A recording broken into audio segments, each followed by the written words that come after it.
Today's talk is going to be a continuation of a talk that I began 3 weeks ago. It's on the one mind, Bodhisattva's one mind precepts.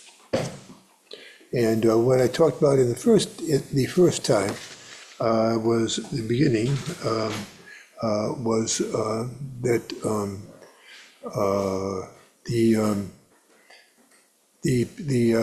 I explained the pattern of the talks, but then I only had time to just do one precept. So today I'll be doing that one precept again, so you'll hear what you heard before one time, and then the other 9 precepts.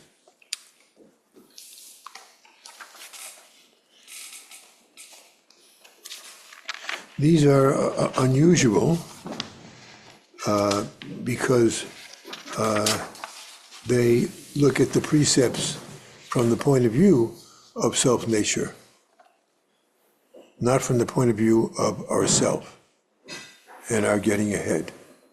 But so therefore, the real meaning of the precepts, although precepts, in samsara and helping us in our training, are very useful. But their real basis is not in following the code of something, or following the laws, or whatever you want to call them, even though ours are not actually laws. And so, but it's going to be on what they actually mean. So here's the first precept.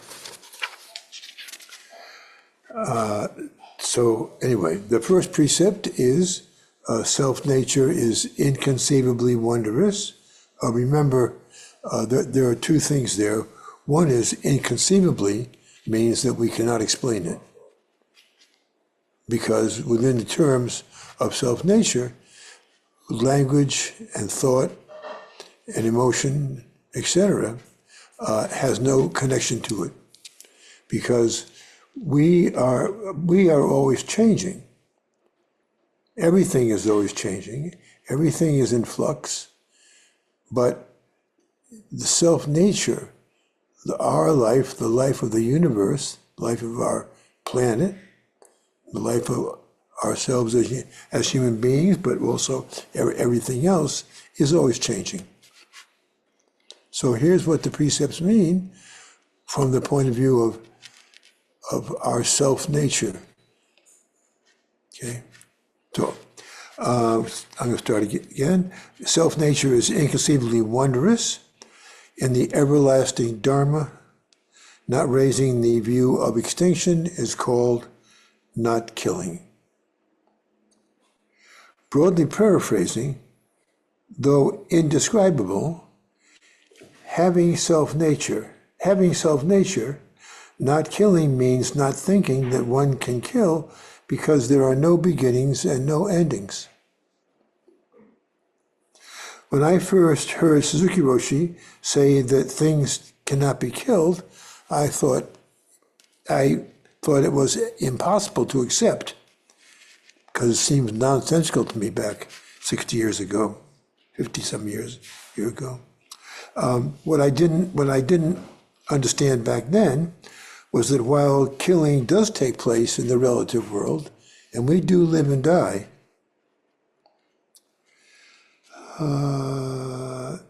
it cannot take place in the absolute, where its quality is that nothing changes. And so therefore nothing can be killed. Death is said to lose its sting in those who have experienced that they are a part of everything.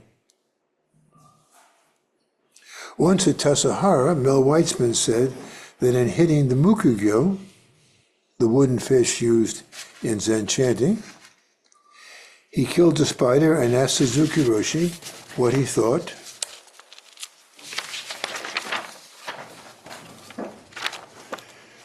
He should have done. Roshi explained that the spider actually couldn't be killed, but then added that Mel should have stopped hitting the Mukugyo, no matter what confusion would have ensued with the students in the chanting. This provides an example of the precepts being taken in two ways. One was for those for whom ordinary life is all that there is in your imagination, and one for those who understand that there is another side as well. And it is because of that other side that we sit. Thus, although we shouldn't kill, we can't kill anyway. Now the next part's new. The second precept is, self-nature is inconceivably wondrous. In the ungraspable Dharma, not arousing the thought of gain is called not stealing. That is, having self-nature, not stealing means not thinking about taking something of others, is that there won't be anything you desire to take. Note that while self-nature is inconceivably wondrous appears unchanged in every precept, as I mentioned before, each of the dharmas is modified differently. Okay? Even though self-nature is inconceivable, we practice because of our belief that it is there. Self-nature can also be called Buddha nature, or, as in the Heart Sutra, complete, perfect enlightenment. The third precept is self-nature is inconceivably wondrous. In the Dharma of non-attachment, not raising the view of attachment is called not being greedy. Thus, having self-nature, not being greedy means not being attached to wanting something when there are no things to be attached to. We won't be thinking about the things we need if there isn't anything that self-nature has to have. Although this precept is usually thought to be about not misusing sexuality, here the meaning is extended to cover all types of desiring. The fourth precept is self-nature is inconceivably wondrous. In the inexplicable Dharma, not expounding a word is called not lying. So, having self-nature, not lying means not trying to explain what cannot be explained. Explicating self-nature would be like telling a lie, in that this would require using words, knowing that words wouldn't work. The fifth precept is self-nature is inconceivably wondrous. In the intrinsically poor Dharma, not arousing ignorance is called not being intoxicated. This is having self-nature, not being intoxicated means not polluting what is naturally pure.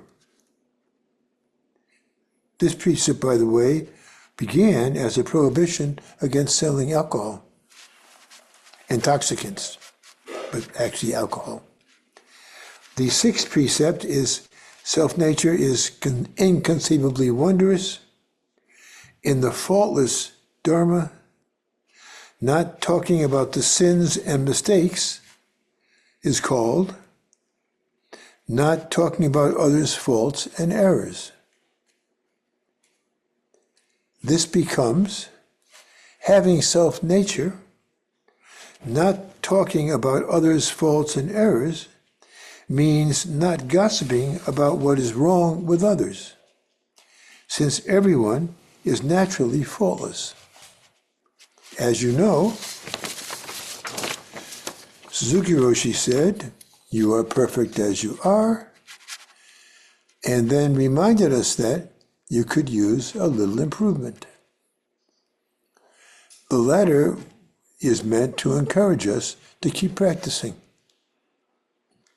The seventh precept is, self-nature is inconceivably wondrous. In the Dharma of equality, not talking about self and others is called not elevating oneself and putting down others.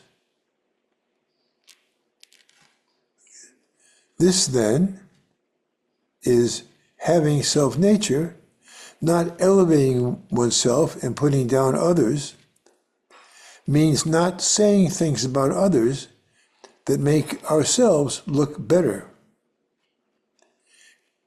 Everyone being equal. Not only can talking about others suspiciously make us feel better about ourselves, just telling personal stories can reveal our taking pride in the self that is the opposite of self-nature. The eighth precept is, self-nature is inconceivably wondrous. In the genuine, all-pervading Dharma, not clinging to a single thing is called not being stingy. This is having self-nature. Not being stingy means not holding on to any one thing when all things are authentic and penetrating.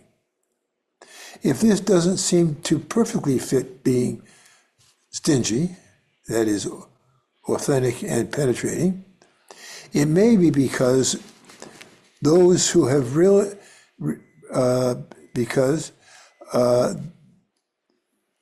genuine all-providing, which is in the beginning, the genuine all-providing Dharma, was better suited when the precept was intended not only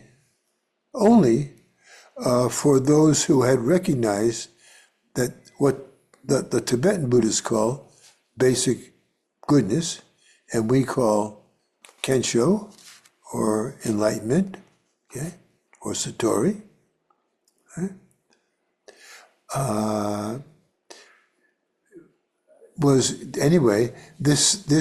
This one was not intended for being stingy, but was for being stingy with the Dharma.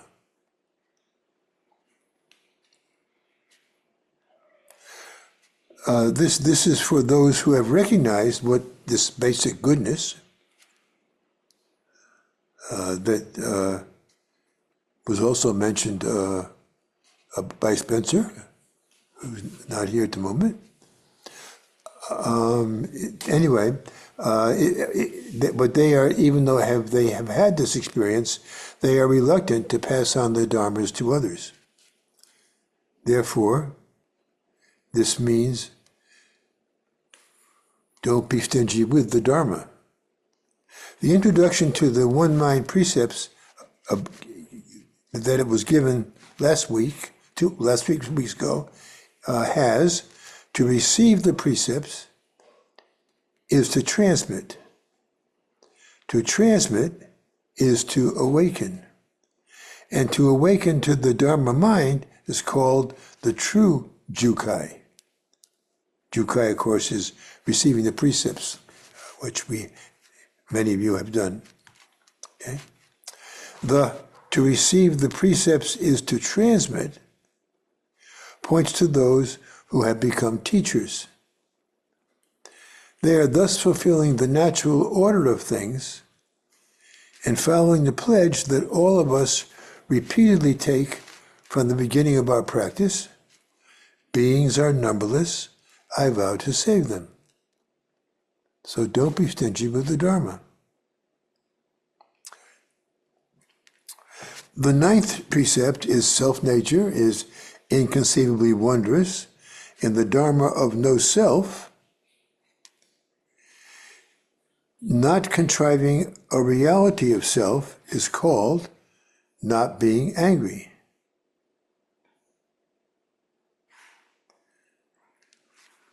In the Dharma of no self, not contriving a reality self is called not being angry. That seems a little not direct, but this is to say, having self-nature, not being angry means not let the idea about having a self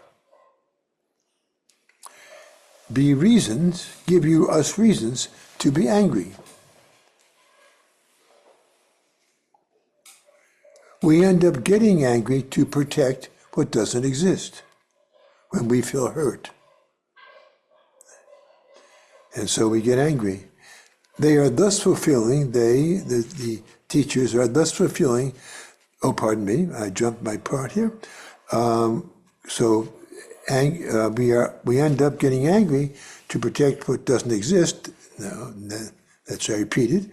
We may have a bevy of excuses for getting angry, but we wouldn't be losing our temper or feeling resentful if we didn't believe that we have a self in need of defending. The 10th precept is, self-nature is inconceivably wondrous. In the Dharma of oneness, not raising a distinction between Buddhas and beings is called not slandering the three treasures. This is, having self-nature, not slandering the three treasures means not differentiating between Buddhas and ordinary people, since everyone and thing has self-nature.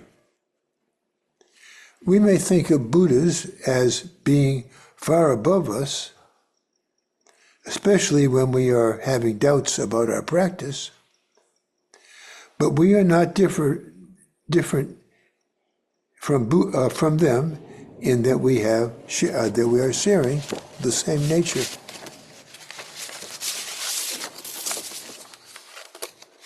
Nevertheless, humans assuredly need precepts or their equivalent. We hear and chant ours during the full moon ceremony. Suzuki Roshi said that as the precepts represent who we really are, in other words, our self-nature, not doing what they recommend us to do will put us even further away from experiencing that self-nature. Likely having Bodhidharma's one-mind precepts in mind, Suzuki Roshi also said that precepts finally will not be required. For the time will come when we will be doing on our own what they would now have us do. This will happen when self-nature becomes to us what it has always been, our true reality. We will realize this so long as we don't stop sitting. Thank you. It was a mouthful, I'm afraid, here. Anybody have questions or comments for us? Oh, Jane here. Get Jane in the picture. Here we are. Now Jane's here. Okay. Getting closer there. Okay, Jane's getting up there. Yes, Mike? I guess I'll start the ball rolling. I've noticed in some of those that it causes me more confusion in the fact that it seems kind of schizophrenic, where you do not kill, but you can't kill something in the absolute. And there's a lot of others that you mentioned today that where you're asked, you're told to, don't do these things, but they can't be done anyway, Yeah. and it kind of adds more confusion to my understanding of Zen, in the sense that it's like, do we, why are we told this? I guess would be my question, is that if we, what we're being told not to do something that can't be done anyway, if I'm making sense to you, in, you you can't harm something. You can't, you don't own anything, so you can't steal it. So you're not stealing, but you shouldn't steal. It's that kind of feeling that I'm getting from this series of precepts, and I was wondering if you could clarify that. That I can understand that you would feel that as interesting to call it schizophrenic, but actually Americans, at least Americans of our ilk, and don't have to be American, by the way, but in any way, people that I've met anyway, they really are not interested in the precepts. Maybe because what they've left in their earlier life, although now the world is changing a lot, but anyway, if they're brought up as I was, as a kind of Christian, Catholic Christian, the precepts were things that if you disobeyed one, you had to go to to confession, which was a terrible experience always for me. I did not enjoy that at all. But anyway, and so therefore, we tend to take the precepts lightly because we're not here to follow the precepts. The precepts, and that's correct. And that's what this is telling us, is that following the precepts in the usual sense of the word, while it is necessary, but necessary particularly, of course, not, we don't want to hurt others. We don't want to hurt ourselves. But in fact, the precepts is trying to give us a clue that if we do those things, we're going to be not only hurt ourselves and others, but we're going to put ourselves further away from our true nature. And although most of us don't sit because of the idea of true nature, we have other reasons for why we sit. But ultimately, that is the point of Buddhism. The point of Buddhism is to understand that you are the absolute. We are the absolute. But the absolute's kind of a funny word also. But anyway, we are life. We are the world. We are the universe. And that therefore, the real meaning of the precepts is the precepts taken from the point of view of self-nature. So before we understand our true self-nature, we're very one-sided. And so therefore, we really don't know what's going on. But the precepts, that's why Bodhidharma, as I said before, we don't know that he actually wrote these. But anyway, it said Bodhidharmas. Is that the precepts are for that. And that's what Suzuki Roshi stressed. He did give one talk that I know of on the ordinary precepts, a very kind of quick one. But then he also talked about it from the point of view of self-nature, like this kind of talk today. And so that's the real reason for the precepts. The precepts are necessary, you could have 10, you could have 20, you could change them around, but understanding hurting yourself or indulging yourself or hurting others is not in your best interest. Later on, you give up. Later on, we give up our best interest. And it no longer matters to us anymore. And when that happens, we naturally think, that's when the Bodhisattva, in a way, formally begins. And at that point, we do things for others. But others are still not self-nature. But as we continue to practice, even as bodhisattvas, even if you become a teacher or teachers, still you'll be going on in your practice, and complete perfect enlightenment is a little beyond that. So I wanted to, even though the precepts, are useful, and we take them, and Buddhists have always taken precepts. For Zen Buddhism, the main point is what their true nature is, which is their self-nature. So therefore, all the qualities that you have are qualities based upon self-nature. They're actually, you can also summarize them all as non-attachment. Don't be attached to this, don't be attached to that, don't be attached to that. That's the real meaning of it. Don't do is a lesser understanding. Don't do is the grade school. Okay? Helping others is high school. And going beyond that and understanding our true self-natures, that's where we are all headed. But the fact is, it's always there. We just don't recognize it. And we can't, because we recognize things through thinking and manipulating the world through our thoughts.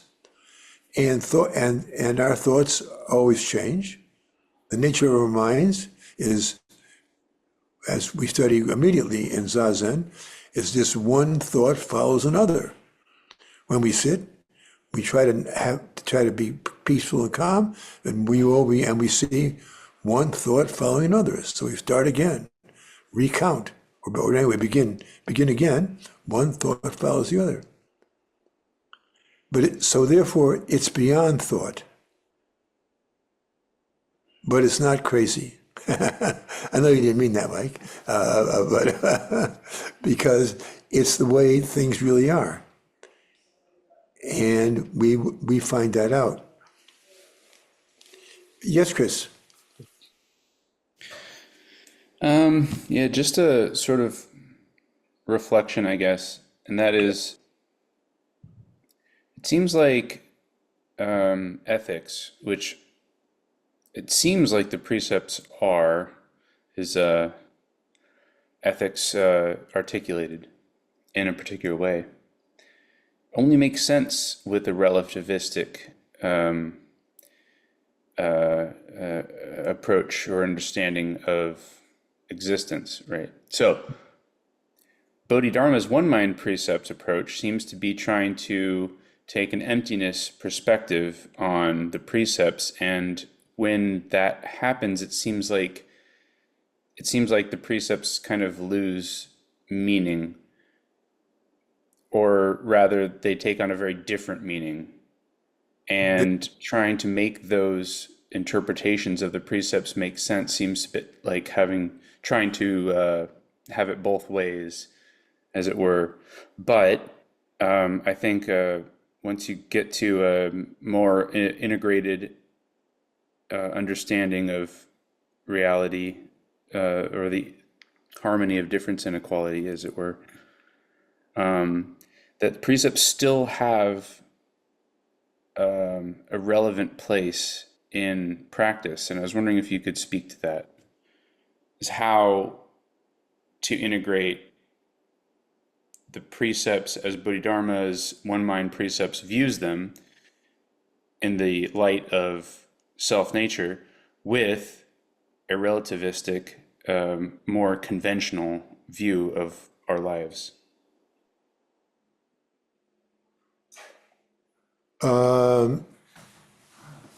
Okay. Well, let me do this in two small parts. The first part is that self-nature is not dualistic, of course, because dualism and discrimination, that's what happens in our ordinary thinking. But what Suzuki Roshi pointed out is that it really describes who you are. You just have we have no knowledge of who we are. We think we do. but it's all relativistic. And so therefore, we open up. We've been closed, and we slowly, by getting rid of all of our preconceptions and emotions, and particularly things that, relating to protecting ourselves or helping ourselves. When all those things are gone, the true reality opens up. But, now here's to your real question, Chris, but that, as someone else has said, Buddhists are not stupid. I forgot which said that. Buddhists are not stupid. Of course you shouldn't kill people. That's always true. But also, it's the understanding that really is the one mind precepts is really who we are. So we know who we really are, and we also know what the world is. And we don't, and the precepts themselves are still there, and we don't break them, but we also know that they represent us. They don't represent morality. They are morality, they are ethics, but they don't represent us. And so everything becomes illusionary, is what the complete Enlightenment Sutra will tell us if you're with the people who come on Friday nights. And so anyway,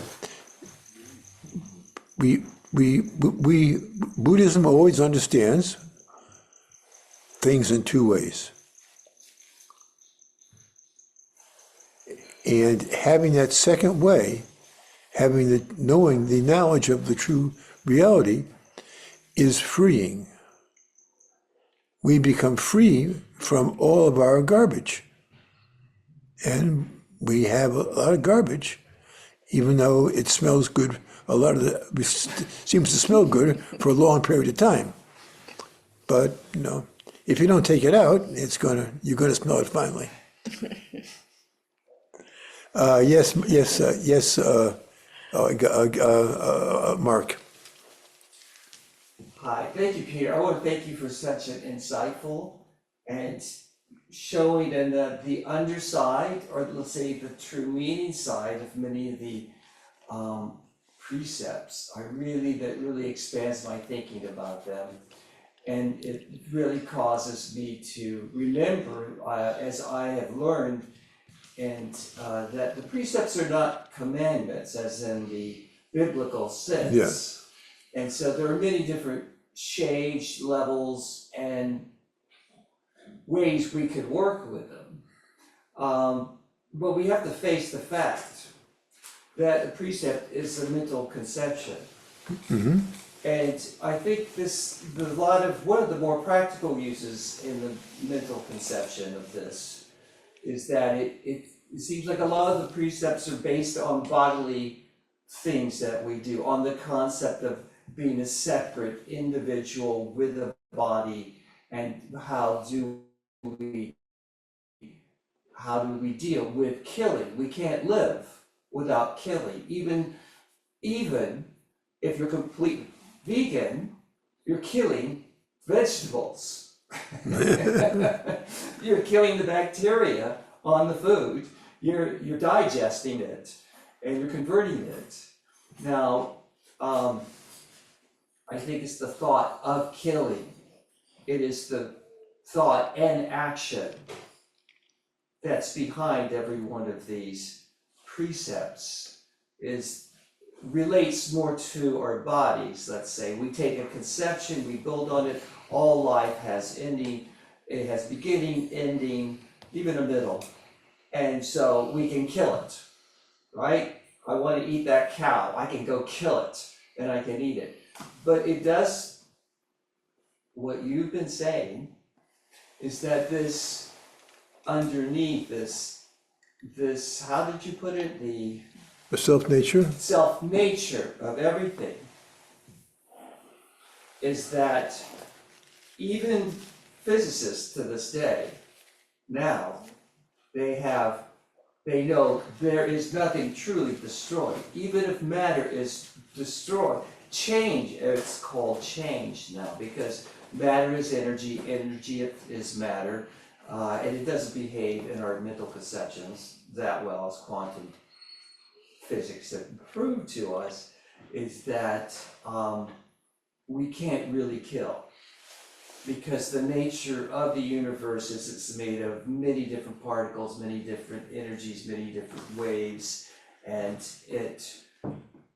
forces that don't die. They just change. But with the action and the thought, I'm killing this out of anger, out of fear, out of desire. This is where we make our, I guess you could say, our biggest sin. Yes, that's very right. Because we Yes, bought sure. into Yeah. the mental conception, me, them, it, and my anger is often involved in that. So we're talking about a whole array of different ways we can look at this. And I think this is really great in that you brought this out. This talk is, I think, one of your best, Peter. Thank you, At least Mark. for me, it Thank you, certainly Mark. is. Thank you, I Mark. really enjoy this. Thank you, So, thank you. it might be hard to grasp on, let's say, a practical level of, well, this means this and that means that. We fall into the pair of opposites, which we now always do when we start thinking about ethics, thinking about right ways, wrong ways. We've already fallen into the mental constructions when it just is. Yeah. Everything just is, and we, by thinking so, make it good or bad. This is a famous conundrum that we have to deal with every day. Almost every thought we think and flies by, or that we can observe. And there's many going on underneath our observance that are, we could say, we buy into. It's very Yeah, hard to catch sure. them all. Yeah. So that's my Thank point you. right Okay, there. thank you very much. so Thank you. Peter. Thank you. Thank you for thanking me. Also, John?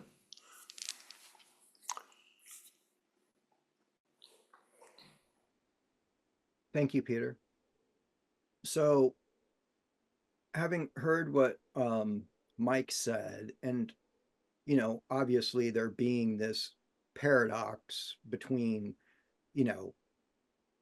they mean something, they don't mean something, and there's a lot of this in Zen, and that for me, that oftentimes becomes where if it's like the old peach um story. You can taste a peach and you can tell somebody how it tastes, but they can never experience the taste of the peach unless they actually taste it themselves. But before that step of being able to taste it yourself, there's obviously always the mental construct of what is this actually? And so I'll often, try and create these mental constructs to try and at least think about it on a simple level if I've yet not experienced it or similar. And so for this, and tell me if I'm going in the wrong direction or not, I visualize it as emptiness, or definition wise, emptiness, the being empty of self, and then form. And between the two is this wall that we are constantly constructing and tearing down with these building blocks. And those building blocks are the precepts. When you don't follow a precept or do something that innately is not part of your own self nature, you're adding building blocks to that wall that is between form and emptiness. But when you naturally come in line with your own self nature and you start to pull those blocks from that wall away, and this barrier between form and emptiness begins to go away, we now are able to experience the world of emptiness and form as one. And in that world, the building blocks don't really exist anymore. And those building blocks are the precepts, but you no longer need them, or they're no longer the same thing that they were before because the wall's not there. I'm so sorry. I feel like I'm, off in space with this, but I try and visualize these things, and that's kind of like the way I'm visualizing it, is these precepts are building blocks to a wall between emptiness and form. Yeah, let me actually, Chris, I didn't finish hearing your question. I didn't finish what Chris said, and that is that you know we say far be. Oh, we go. I can't. Now I see the hands up. We say far beyond form and emptiness, and far beyond emptiness means that emptiness is as empty as form is. But we give up any concept of that, or the concept gives itself up. And now we're at the experience of the people who are beyond us. But anyway, form, we no longer distinguish the difference between form and emptiness. They're equal. There's no longer any separation. It's all part of the same package. And so you don't think about it as being different anymore.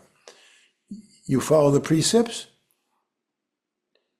You don't. It all just it's, and so ultimately all of the Dharma is gone beyond. That doesn't mean Dharma is gone, but it means we go beyond clinging to it.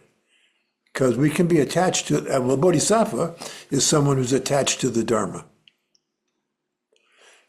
And a Buddha is someone who's actually not attached to the Dharma. And not attached to either form or empty, because there's no longer any differentiation. It's hard to imagine, I can't imagine it actually, how that works, in fact, but that's what the Dharma says. Okay? Spencer?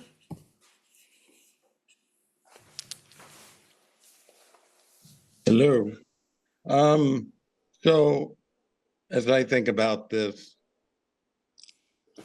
the precepts, karma, the Eightfold Path, physics, there's integration, correlation at different levels. But my first understanding of the precepts was ethically based, probably in a Judeo-Christian format, let's say, which was a misunderstanding of the precepts when I took them initially. I then saw the precepts as they relate to the Four Noble Truths, the Noble Eightfold Path of not creating karma. So I see you start off ethically based. Better is, not creating karma. But as Peter said, I guess you could do worse and create a lot of bad karma at the same time on that level of understanding of the precepts. But you could also do good and start negating your karma. And then I always, the third level is that Buddha nature, our nature, is inherently empty. And at that level, we're aligned with Dogen's precepts because we're not creating karma at that level. So I see that as the beyond form and emptiness level. So, I think there's different perspectives and different understandings that could be applied to our living each day, depends situationally. So, Peter, is that resonate in any way, or am I off base? Yes, yes, it did. I can add something here. Is that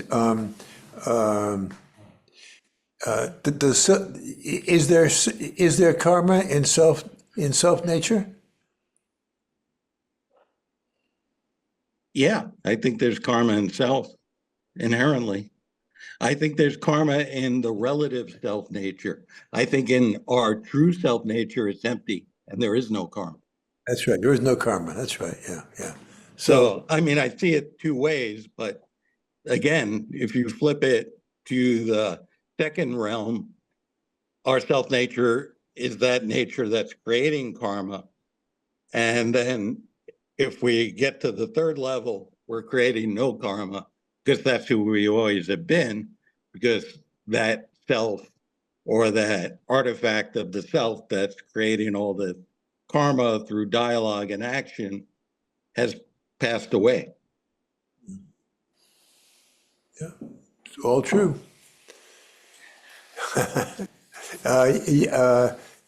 Chris, did you have your hand up again? At one point you did it. I put my hand up again. Sure. I don't know. I've really enjoyed listening to your responses and to the questions that you're responding to, because it more or less confirms that the precepts are, in my mind, very underrated in terms of a practice tool, to put it one way, which is not necessarily the only way, because you can approach them as a means, or you can approach them as the natural result, as it were. And the precepts will look very different depending on whether you approach them as a form of ethics based in a relativistic perspective, or as a, I guess, interpretation of what we take to be a real relativistic existence, when viewed through the lens of self-nature or the absolute.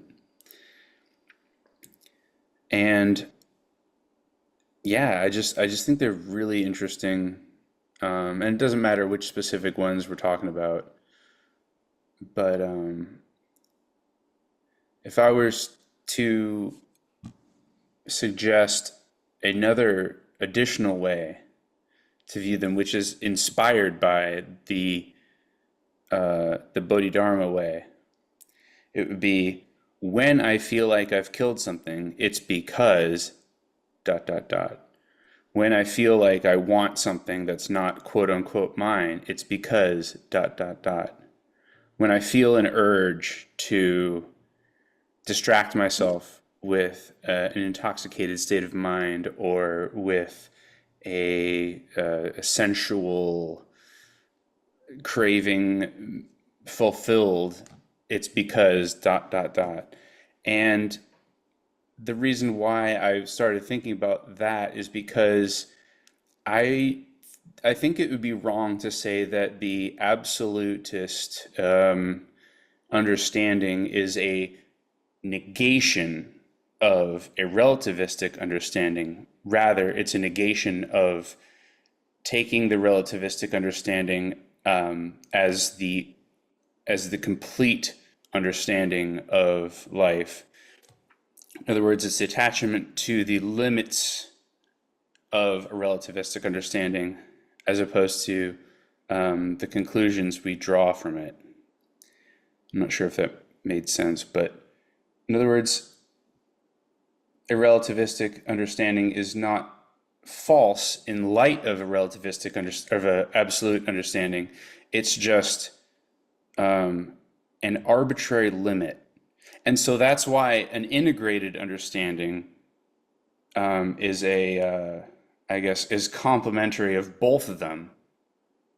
It's a recognition that, yeah, actually, killing is bad when, one being murders another one.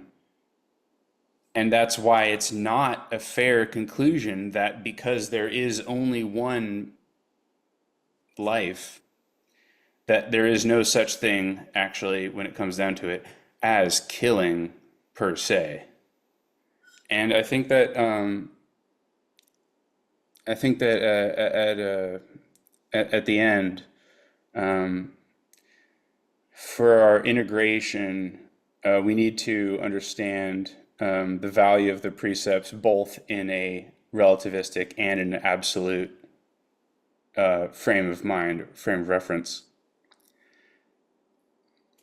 And then in the end, give them up. Yeah. No, that was well said, Chris. That was really nice. Thank you.